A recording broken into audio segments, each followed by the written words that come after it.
Silverstone. I have been there for an experience, not to watch a Grand Prix, but to do some driving. But it's one thing I probably regret about not doing with this car is going and seeing what it was actually like. I've never even launched the thing, to be fair, so it probably proves that someone else is going to go off and get some better use out of it. But I just hope the person who does have it looks after themselves, because I've said before in different videos, this thing is I think the lairiest car I've ever driven. I've driven a few decent things in the time as well, and this deserves ultimate respect, to be honest, this motor. So we've got a few different roads that we're going to be heading on. This is new to me as well here. I've never come off of this exit. I don't think I came this way to Silverstone, because I actually stayed over before I went to Silverstone to do the experience, and I came back up to Silverstone, so I don't know these roads, although I was born, believe it or not, in Northampton, which is only 25 miles away. So we're going to have a little look at how I deal with unknown roads. I'm already looking where I'm going on my sat-nav. I've got my sat-nav on my phone. I prefer the one on my phone as opposed to the car. I haven't got audio on, so I am going to have to keep an eye out on the screen. So I've just got my phone attached to a magnet, as I always do.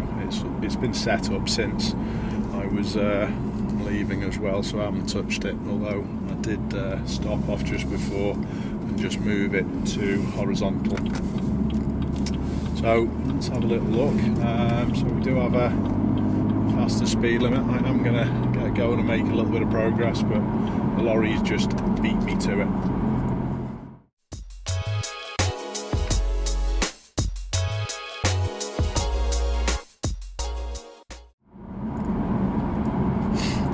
Traffic conditions are really bright. That does have an effect. I do have my glasses in my bag, but I'm okay, but it may affect other people. So we do have a national speed limit road, a 70 miles an hour limit, which is what I'm doing. Shows some good lane discipline. I know the one behind is catching, just showing it that I'm going to be getting out of its way, so if it does want to continue, it can. I'm not sure the route the sat-nav's going to take, so we'll just read it and just play it by ear.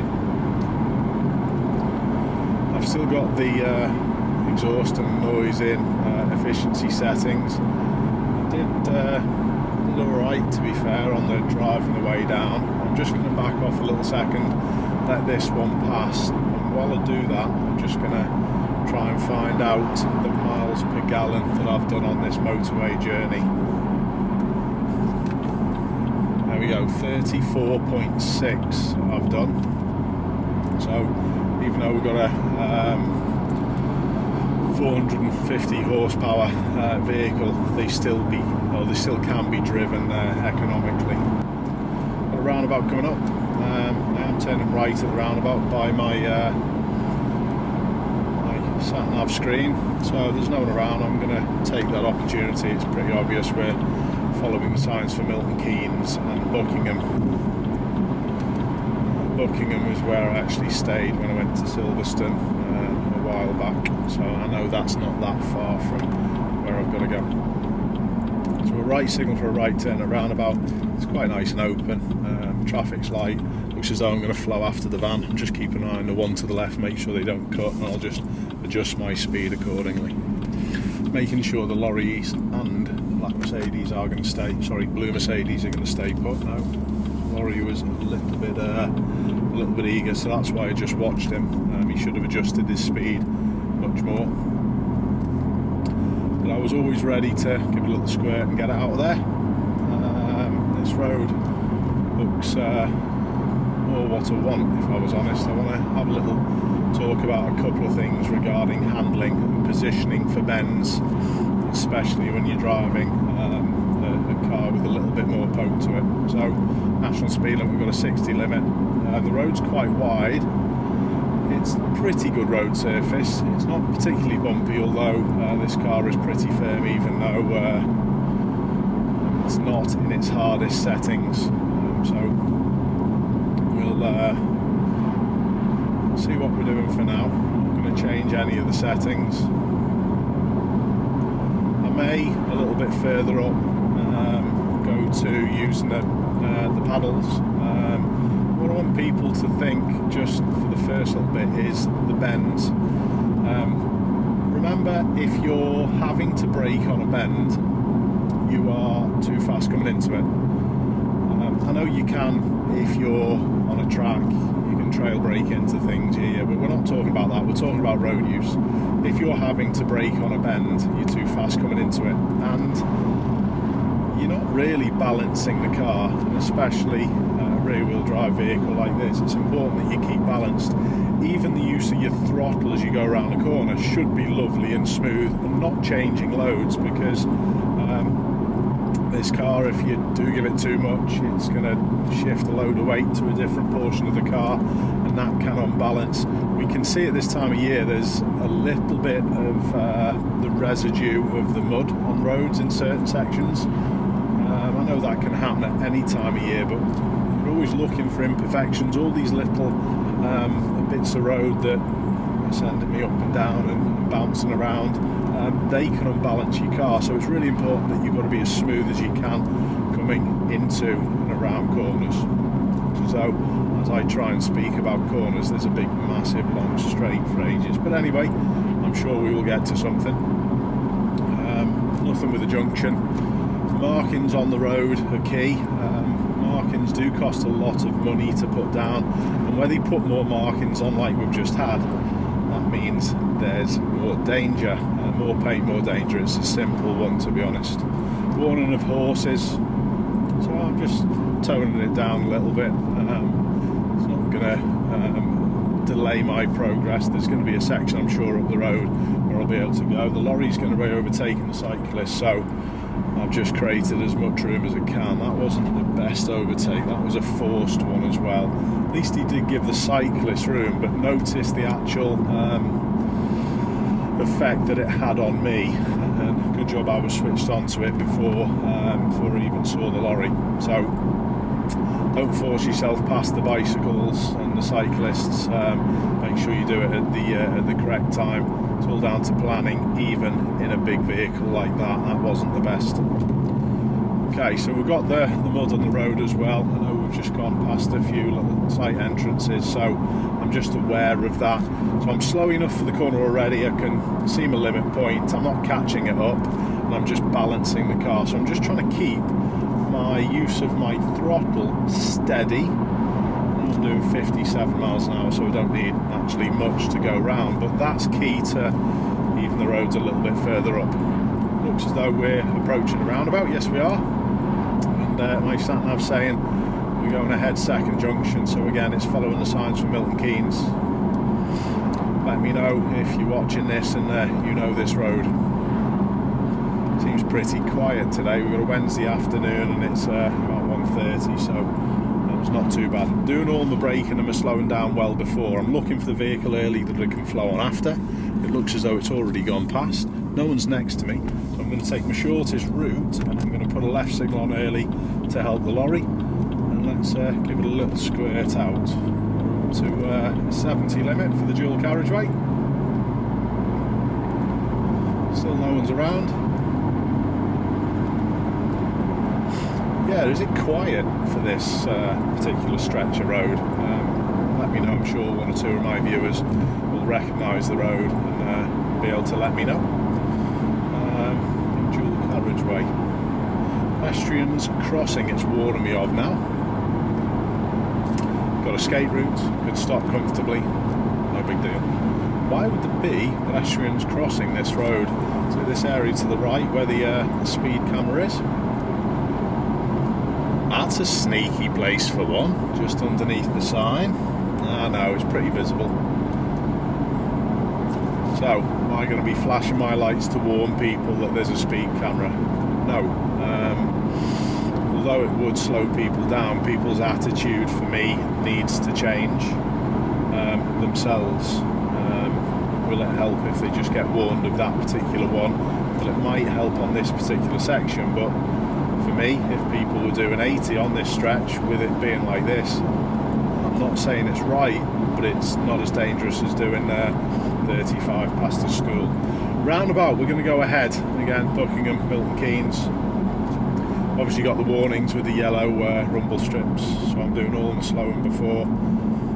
I'm just going to put us into manual mode so I get to control the gear that I want. It looks as though we can flow, and I'm balancing my car as I go around the corner. The left signal is important, and now I get to choose how much I want to use on the way out. That's really important. I've just put it back into drive again, but that's really important in this car. If you were to boot it even at 50 miles an hour like we've got here, it would drop a number of gears and then boot all the torque through the back wheels, and that's when it can get a little bit sketchy. So there's not just the fun element to these controls, the paddles at the side of the steering wheel. There's also a control element if you are driving quickly. I'll just give you a little example. Hopefully you can hear and see, but I've dropped to 43 and I'm going to put my foot down. And as you can see, it boots a lot of power straight away, so you have to be careful of that in cars with gearboxes like this. So if you are in drive and you're not in manual mode, it just limits, if you like, how you're going to use it without chucking all that power. It does have obviously traction control, and that will help you out, but it doesn't mean that it's not going to hit a piece of really loose stuff, unbalance the car, and you're going to be twisted round and spat out the other way. So lovely and smooth is the key. I'm going to go ahead. Which lane's which? Yeah, left lane's for a left turner again, which is the last car. It's already gone. No one's next to me. There's no one about to signal, so I'm not going to bother. People say, oh, I put one on all the time. No, it pushes your observations to a different level, as I've said many times. We've got a lay-by to the left, so I'm just giving a little bit more space in case that lorry wants to move. I wouldn't necessarily slow and let people out in that scenario. There's a big space behind me, so they can choose their own gap out, but I'm just ready again to fix risk. We're going ahead at the roundabout. Seems as though there's a few roundabouts down here, stating the obvious, and we've got a 40 limit, so that's not ideal. I wanted to have a little bit of fun in this car before we sell it. Ahead again at the roundabout, which is the last car that I'm waiting for. The red one. Signal just for the vehicle behind. Oh, it doesn't help them that much. Smooth with the power. We've got a little bit of traffic. Okay. Is there any reason for me to be pushing to do an overtake? No, it's not something that would even cross my mind. I wouldn't even contemplate overtaking when there's many vehicles up ahead like this. Wouldn't bother. It's not going to get us there any quicker anyway. And I've got plenty of time. I always tend to leave in plenty of time, and it just allows you just to chill. So the last car again I'm flowing. Mercedes, I was unsure just because of its speed. Some of you may say about how I'm using my hands. In this car, honestly, it's always liable to kick it out, and on occasions when going around corners, especially when we've got a little bit of loose stuff, leaves, and as we've said, a little bit of mud on the road, I'm always ready to work. So sort of like go into a little bit more, not necessarily track mode, but sort of. There wouldn't be an issue sliding. The police still use a fair bit of their driving, or all of their driving, with the slide of the hand, so you can still do it. But I learnt over the years that slide of the hand can be a problem if it gets suddenly out of shape. So, police car, you're going to give me plenty of room. Where's he going? You coming with me? No, not a problem. All good, it's all narrowing, no issues. So yeah, I did a skid pan course, and it actually transpired that me with my driving instructor head on, sliding the hands, I wasn't quick enough at correcting the steering to correct the skid of the vehicle. So the hand over hand technique is a little quicker, it's not much quicker, but if your car does get out of shape, it is something that you do need to be mindful of, that the hand over hand is actually honestly a quicker and sometimes better way of dealing with things. Go and do a skid pan course, they are amazing, teach you so much. So we're doing a right turn again. Last vehicle I'm waiting for is always the one I'm looking at, this white one. They can't see me very well, so I've just made certain that they were okay. Hands went back to the slide, not a problem. We've got national speed limit section again, which is good. So back to manual, and it allows me, even in 7th, to put my foot straight to the floor without it dropping a barrel load of gears. Still picks up quite nicely from idle in 7th as well. So like I said, just be mindful of that in the car that you drive if you've got something with a fair bit of power. That lorry was cracking on a bit. So back to drive, no problems. Same, we've got 4 minutes to SRK.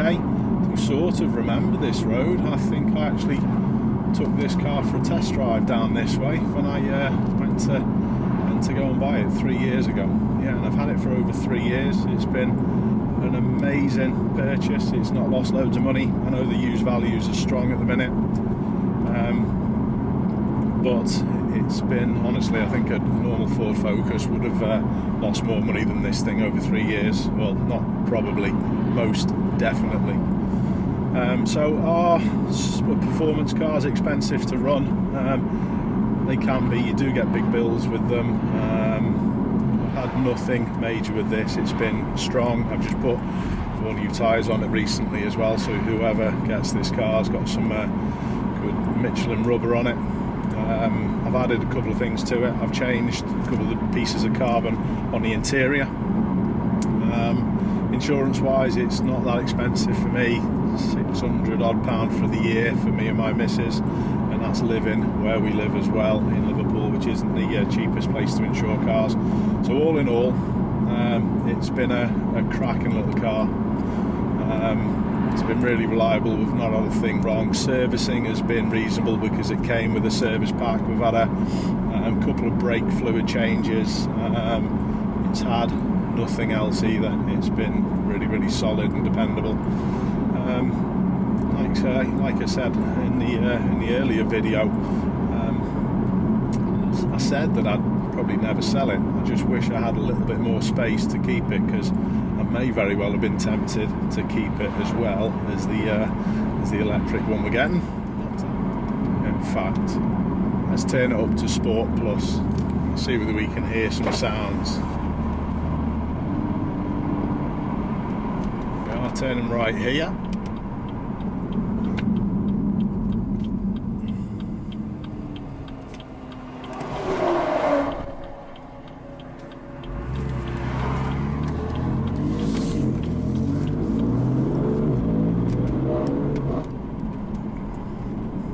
Does sound, boss.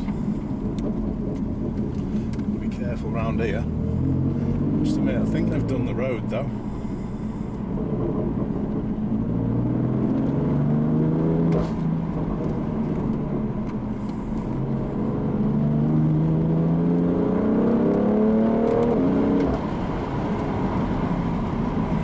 Amazing bit of kit. Well, it'll be sad to see it go. don't really want to sell it. Anyway, sensible head on. Here we are at SRK.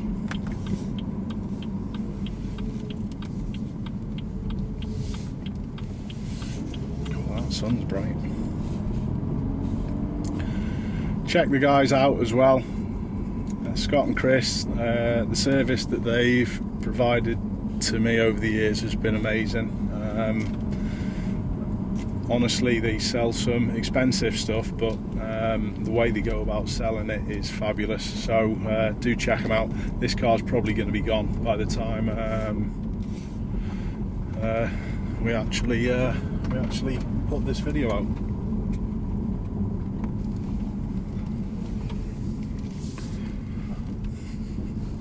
I'm definitely going to go and have a look at that Aston Martin, I'll tell you that. Keep safe, everyone. I'll see you soon.